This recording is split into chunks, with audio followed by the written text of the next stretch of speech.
Dans un communiqué daté de ce vendredi 29 avril 2022, l'état-major général des armées du Mali informe l'opinion nationale et internationale que des frappes aériennes menées avec succès à Yirma, une localité située à 23 km de Mondoro au sud-ouest du Mali.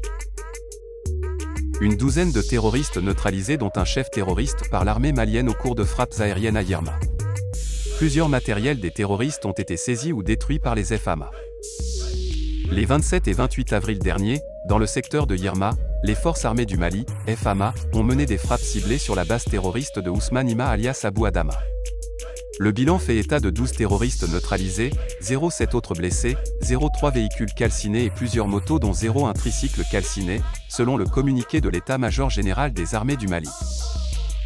Dans le secteur de Niasso-Seb et Sosob-Togoro, ce vendredi 29 avril, les FAMA ont mené des frappes ciblées sur un important dépôt logistique opérationnel des terroristes situé entre la localité de Sosob et Togoro, grâce à la précision des renseignements. Ainsi, les FAMA disent enregistrer un bilan satisfaisant dont la destruction des sites contenant divers matériels de guerre y compris des explosifs, des drones, des armes et des munitions. Selon les FAMA, la destruction de ce camp de terroristes va contribuer à anéantir les espoirs et plans funestes des terroristes et leur soutien.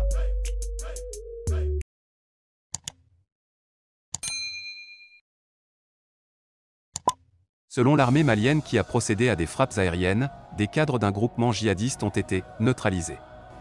Parmi eux, Samir Al-Bourhan, un Français d'origine tunisienne.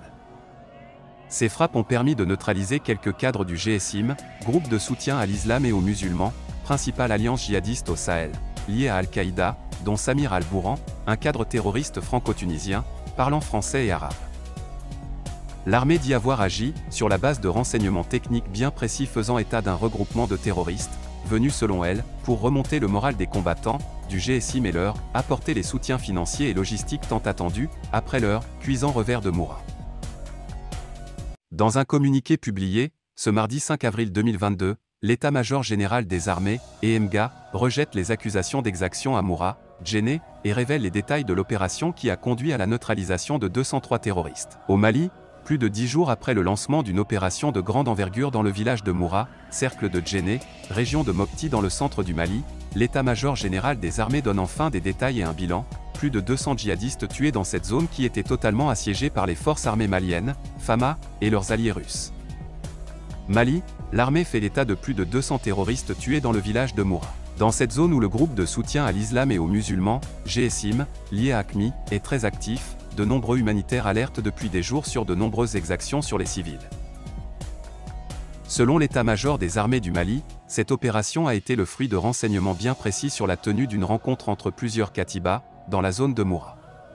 Menée conjointement par des forces au sol et des troupes aéroportées dont les forces spéciales, elle a été suivie d'un nettoyage systématique de toute la zone, et a duré 9 jours. Le bilan est lourd dans le camp ennemi.